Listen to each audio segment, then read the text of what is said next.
morning, everybody. How is everybody doing this morning? Okay, so I don't have no dishes. The only thing I have is this cup. I'll wash it later. Okay, so right now, the only thing I'm going to do is get going on my coffee. That I have to have. In a way, I am really grateful, that the kids make me get up in the morning. Otherwise, I'd still be sleeping. But it's because of them I actually get up. I know I have to get up. You know what I mean? So in a way, it's good when you living alone is not, could be fun, but then it could be like lonely. But not that sometimes at our age we do want to don't want nobody around anymore. You know what I mean? But they do keep you busy, I have to admit. Kids do keep you busy. So I'm grateful. I'm just grateful I have my grandkids that keep me up on my toes. Even though my foot is still hurting me, that's okay. I don't know. I was gonna go to see the doctor, but I know I just decided I would have to go see a foot doctor or something. So I'm just gonna stay off my feet as much as I can and just take some ibuprofen. If I have to go somewhere far or something like that, I'll just do that. But anyway, I hope everybody had a nice weekend. I know it's Monday, it's the beginning of a new week. I hope everybody is doing well. I know it's hard. I've been watching these videos where a lot of people are really sick and tired of working. Like, I think it was on TikTok. I mean, they're just like sick and tired. It's like, in Moses' day when everybody was walking around the mountain for 40 years. And it's that way, you walk around the mountain for 40 years. And it's funny because you work in a working society, the workforce, for 40 years, and what do you have to show for it? These days, back in the 40s, 50s, everything was booming, and people were creating things. It was like, somebody said it the best, it was like Christmas because something new gadget, something was being invented. Not these days. No one's inventing anything. And I think the enemy, the devil, is killing off all those inventors, which are called babies, killing children who could become the next great president. So never have the shot to become nothing because I'm not around to be that person. So I don't know. But people really are sick. They're working 2-3 jobs, and they're not getting anywhere. People are just really sick of working. And I know what they mean. I've been there. I've been there. I know what it's like. But anyway, what choice do they have? I mean, you think about people who are the lucky ones.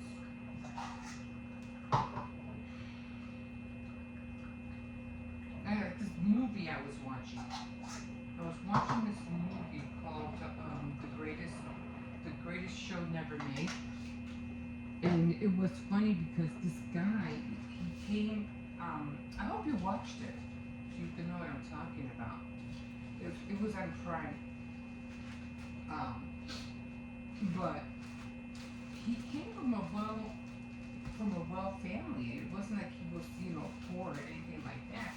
He put himself in a poor situation, but he didn't start that way. But he did do something. He took a risk. He took a risk of trying to do something because he was just sick and tired of doing the same thing. He was making videos. He was making videos at a young age with his friend. Just like we do now. He was doing that. And then it just so happens that after he, so I got my grandson his lunch. I got, because he has to, yeah, he has to get up. It's already 8:30.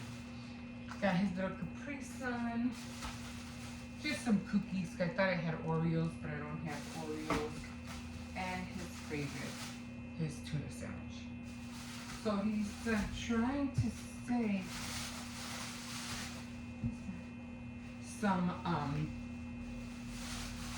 he's trying to save money to get a bike.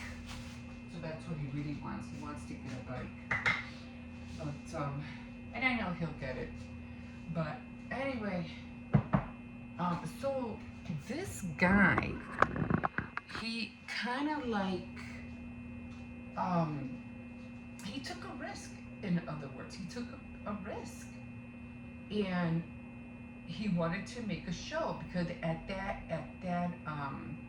that generation, that's where all these shows were coming out, like Living in Paradise or The Bachelor, The Bachelorette, you know, all those videos that people that were doing videos on people's lives, and he wanted to see what would happen if people were going to be filmed every day, and he was supposed to pay, I think, $100,000,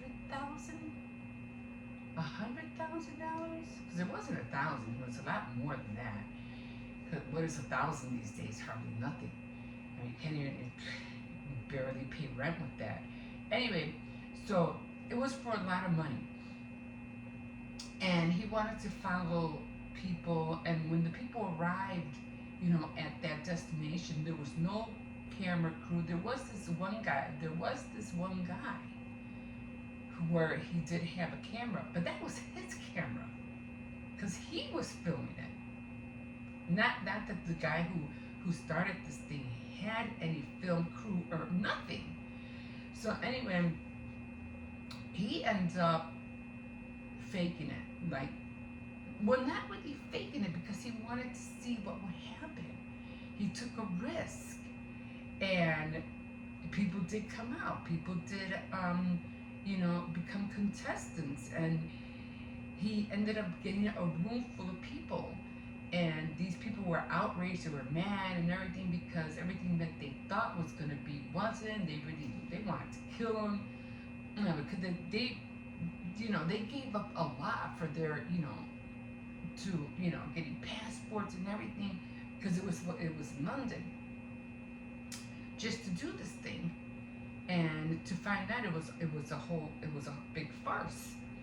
So what ended up happening was that regardless of the outcome of what the whole situation was, but he did something. He took the initiative, and he made these people come out, and he made these people think, you know, of how to get out there, how to get food, they had a place to stay. Thank God for a guy who lived there. They had a flat to be in. And they, you know, they ended up doing things on an unnormal scale, something that they would never do on their own, but they did it because they had to. And at the end of the whole thing, it was just amazing because they had, like, the story was told. The greatest show that was never made it. It became a movie. Not so much a show, but it became a movie.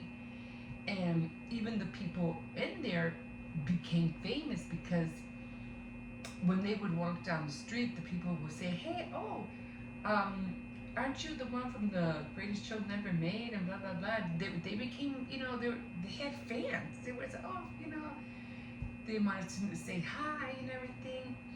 I'm probably sorry because they were duped, but at the same time they were recognizable. So at the end of the whole thing, like I mentioned, to me the bottom line was that he took a risk, and whether his idea was a bad one, and he did seem to screw up a lot of people's life, he acknowledged that. He understood what he did. But again, at the end of the day, they all became something. They all had a better career, got married, had kids, were happy, and they had him to thank for it. They really were thankful. And he was almost like in tears because he couldn't believe that these people, he didn't mean any harm. He just wanted to see what would happen. And that's what we don't do. We don't take a risk. We don't see what would happen if we took a risk, if we took that challenge. What would happen? If I'm not saying to involve anybody else, but take that risk. I'm the same way. I remember growing up, and my parents were always like, no, don't do this. Always be like, no, you'll get in trouble. No, nothing's gonna come out of it. It was always like negative, but we never. No, don't buy this. Don't spend money on that. That's too much. You can't afford that. It was always you can't afford that, which would always screw a lot of people over, because you think in your head you can't afford it, so you're not gonna get it.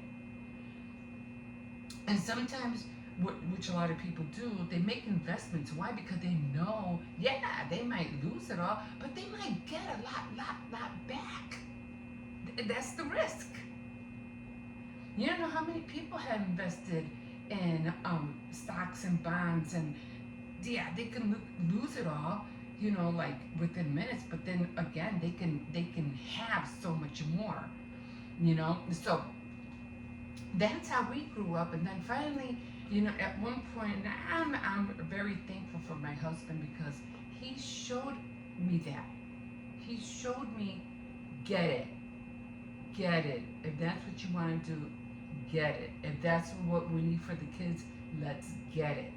I was always afraid to buy expensive toys because I felt we couldn't afford it. It was just like,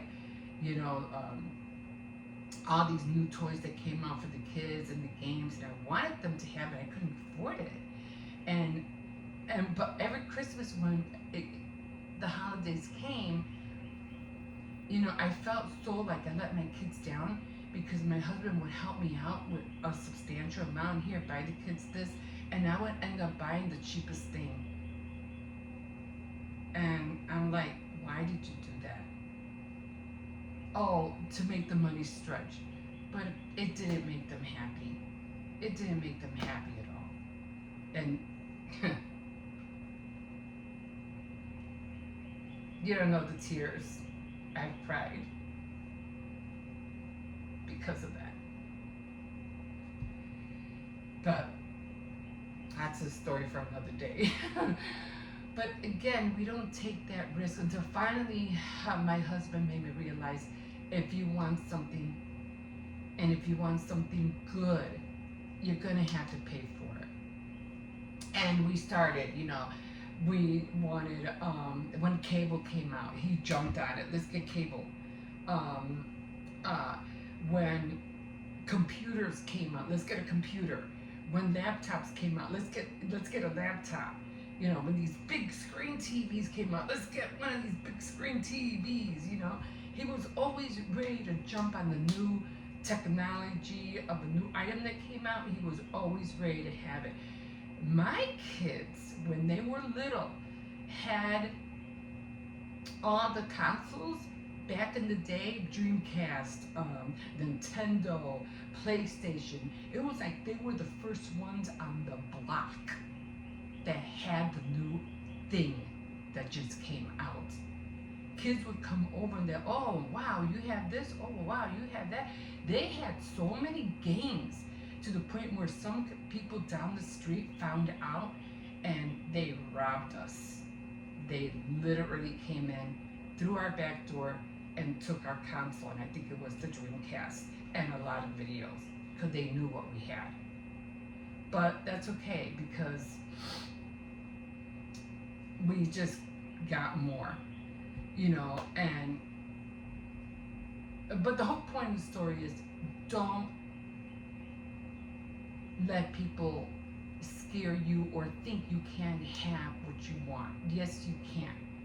You just have to say, yeah, not only do you want it so you can have it, but because it's going to help you in the long run. It's like an investment. You have to make little investments. I do the same thing with my crafts. You don't know how many times I got into learning how to do this, learning how to use resin, learning how to crochet, learning how to bake, learning. Why? So that later on I can make something and not only keep it but to give it away. I like to give people, I like to create things and then give it away. Why? Because I know I'm going to get a return on that. I know that the universe is going to bless me in return for giving that thing away. That's how come sometimes I feel like when people tell me, oh, how much should I give you for that? For whatever I made. How much? I think I sold a cake one time and I didn't even want to accept the money, but the lady was insistent, and I made her a 10-inch chocolate cake. It was really nice and it came out great. She loved it.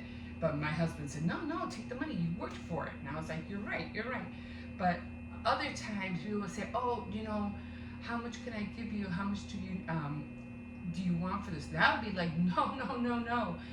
I'm still working on it. I'm still trying to perfect it. But in my head, I'm like, don't worry about it. God will pay me. Because his payment will be a lot more higher. So in my head, that's okay. God will pay me. And that's how I see it. So guys, take a risk. Make your own challenges. Top of the morning to you. I know I'm babbling. So yeah, so that movie was very interesting. And like I said, the guy in the movie came out ahead more than anybody. You wanna know why? Because he was a writer at heart. He started writing when he was a kid. And he wrote about everything that happened, and he became a famous writer. So see what happens when you guys start getting those wheels going, even though, like say, fake it till you make it. But you start, getting those wheels going, and then you start going faster and faster. But that's how life is. You just gotta jump in, like don't hurt anybody, don't take advantage of anybody, don't do that. But that's how you have to start, little by little, get those wheels rolling. So it was a good story. I did really like it, but yeah, I mean, some things happen in life, and I was watching this other movie too, and it was the total opposite. And it was about a woman who got married to this one guy, and he was totally the person that she never thought he would be. But then I'm looking at the story, I'm watching the whole story, and she felt like she was betrayed by his demeanor, by everything that he was. And I think this one was on Hulu. And I'm like, and you really think you didn't have a play in this? You're blaming him for everything he did, everything he became, and you think you didn't have a part in this? Think about it. Think about what you did in the beginning. Think about it. But they didn't show that part. It was all about her, and everything was him. Yeah, I get it. Yeah, what he did was wrong. Granted. But you really think you have nothing to do with it?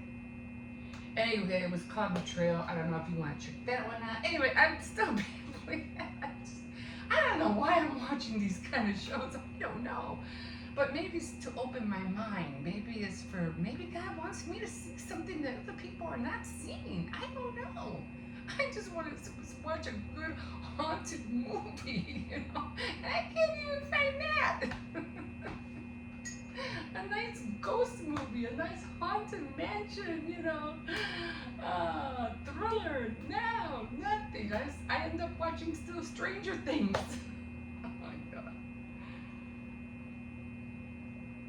And I end up watching all these other movies. And I'm scrolling. There's nothing to watch until I end up hitting these kind of movies. Anyway, I gotta get my grandson up, and you're always welcome to like, subscribe, and if you wish, you can definitely comment, and we will see you in a little bit. Okay, guys, this water is still here. Somebody must be leaving those there, because I could have sworn they were gone. Okay, another morning. So here we are. He's holding the dog for a little bit. The dog's actually not pulling. Don't pull him. Don't. You gotta wait. Yeah, I came out a little bit later than usual. Yeah, I kind of got myself sick yesterday. Yeah, so, I don't know. Don't let him pull you. So, yeah, I don't know. I just know that I'm not ever eating walnuts are very, very late at night. It got me so sick. Not painfully sick, not like that. Just like having to have to go to the bathroom like every 5 minutes, you know. I'm okay now. You know, had to drink some, just got up a little while ago, had some coffee, so I'm not in pain or anything like that. I just don't know what happened. But, yeah, glad to be over it. So, yeah. I'm still watching documentaries about, you know, the homelessness and, hold on. Sometimes there's a dog in there sometimes. And there's a little one over here too. And he comes off. Let me make sure he's not there. Okay. Okay, he knows when to turn around. Come on, turn around. Come on, turn around. He knows. Hold on. Wait, you're getting me. All right. Don't do that. Don't bark. No, you don't want to feel how he pulls you. Don't do that. Anyway, so it's kind of weird because you have the homelessness. Yeah. What? If you're going roof, as in no, human, then sometimes you're not putting that much air, which is not making a dog work. So okay. Basically, you're just making random sounds when you do that. Okay, well, don't make it sound like a dog because then he's going to think there's a dog behind the gate. So, this thing, before I even get to that, let me talk to you about a movie I watched yesterday about. I'll try to get back into the homelessness, which to me, let me just say it. If you choose to be homeless, that's on you. There's no reason for you to be homeless in America. There just isn't. I mean, you have dogs, you have cats. Don't let them go in the garage. Don't let them go in the garage. Cersei, let's go. It's let me in the garage. No. So, Just because there's people doesn't mean you're allowed to go into the... You have dogs, you have cats, you have laptops, you have extension, what are those things, strips for plugs, you have a tablet, and yet you're homeless? How can you afford, how can you have those things and tell me you're homeless? If you're homeless, you wouldn't have that at all. Yeah, there's another one. Hey, come on, Hippo, bring him over here. So, to me, homeless is not having anything. I mean, really, if it really is like that, then eat locusts, eat off the land. Hippo, don't run. eat locusts like John the Baptist did. Or who was it in the Bible that ate locusts? Come on. I don't know. He saw something. So, yeah. Or plant stuff during the summer. Plant vegetables, tomatoes, cucumbers, things like that. Thing is that, you know, you go to all these places bottom line, you just want to live free and you don't want to do anything. Bottom line. And it's wrong. It's so wrong. Because you trying to live free and not do anything is what's making you homeless. So, anyway, that's up to Hippo. You really need to let go of the cord. There's a car coming. Get over here. There's a car coming. So, like I said, the homeless or whatever, you know, the benefits that we get should be the benefits for those people who come from other countries who are trying to run away from, you know, their lives being destroyed or being executed or all that stuff. They're trying to get away from dictatorships in their country. We who live here shouldn't be homeless. It's ridiculous. Like I said, you there are the ones that don't want to work. You don't want to go to school. And then you complain because they're coming here and they're taking our jobs. Yeah, the ones guys don't want. The ones you guys don't want to work for. The ones you guys don't want to go to school for. So don't blame other people for that. Don't do it. And I mean, if you're going to be homeless, at least clean up your area. Like, seriously, there's no reason to have all that garbage.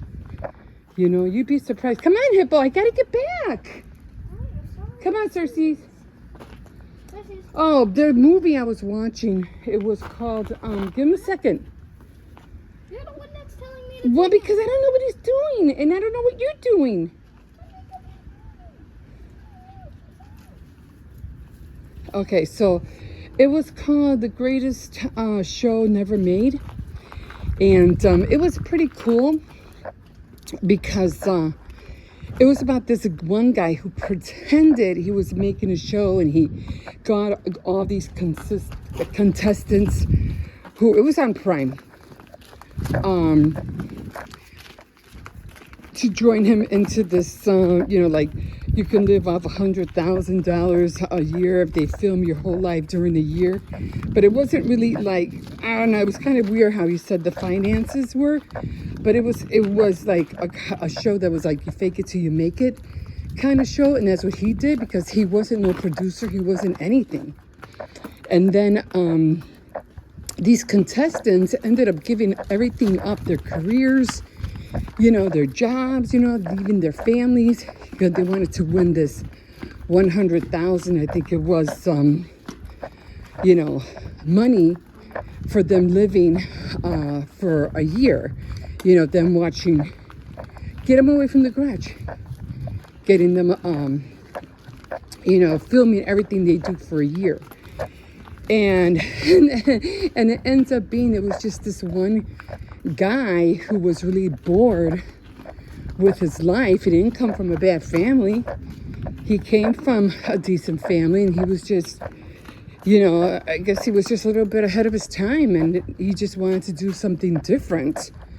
So at the end, I mean, I don't want to tell you all of it. You should just watch it. You should just watch it. But at the end, you know, yeah, the contestants hung around, you know, they end up staying, and oh man, Hippo, come here. I can't, you know, I can't do this with you because you distract me. How do I distract you? Okay, because I have a way that I do this, and How do I? okay, because you're going too fast with him, or you're going too slow with him. Okay, all right. So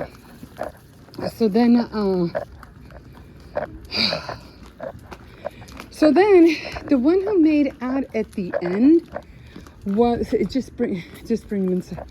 The one who ended up making the show, actually it finally did become a show, because he made it on TV, all of them. And come on, Cersei. The one who ended up I got him.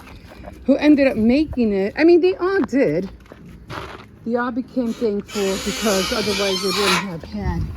I cleaned up some of it. But the one that made it was the guy who started this whole thing. And he made it the most out of all of them because he was a writer. He didn't even know that, but he himself wrote a book and he ended up selling a lot of copies. So the one who really made it was the guy who started the whole thing, the whole fake thing. Check it out, it's pretty cool. Okay guys, I'm gonna leave you here and we'll see you in a bit. Okay, here we are. So, sorry about the rant this morning. I just feel like, you know, when it comes to people who don't try hard enough to live right, you know, that's when things go wrong, you know. And I do. I mean, sometimes I feel like people work 2-3 jobs and to no avail because they feel like they're working for nothing. I mean, I seen something on TikTok that people are getting tired of working. Like, they get up in the morning, they go to work, and they work their 8 hours or 40 hours, and then it's still not enough. You know, they have to come home, and they're lucky if they get home by the time it's like 7 o'clock, and then they have to take care of whatever they have to take care of, you know, especially if they have family, and they're lucky if they have an hour or so to themselves, and then they got to go to bed and get up, you know, rise and shine up early in the morning again. And for what?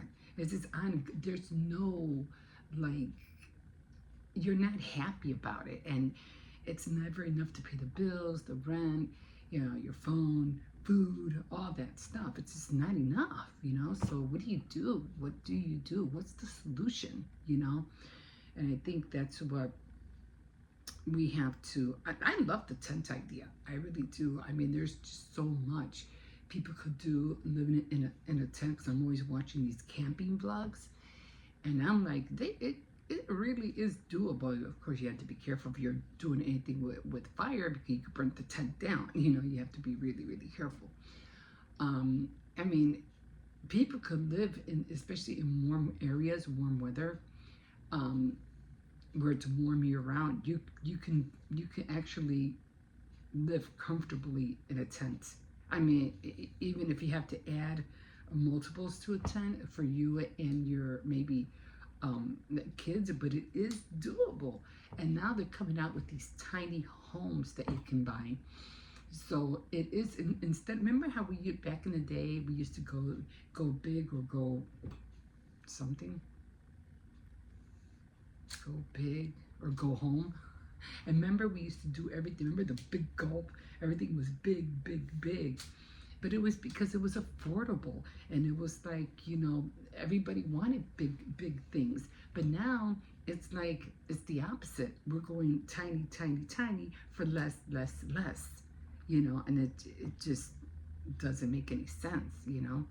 So, like, you know, now everything's being reduced. But I think the solution for all of this, believe it or not, is to give. Bottom line, give.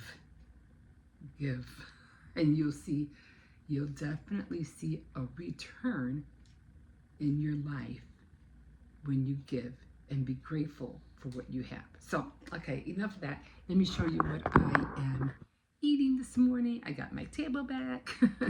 So, water, of course. And I'm eating some toast, cheese, no orange today. I'm just getting tired of the orange for a while. And 2 waffles with syrup, a sausage, and an egg. So it's all in there. Okay, guys, so without further ado, I am going to jump in and eat, and we'll see you in a bit.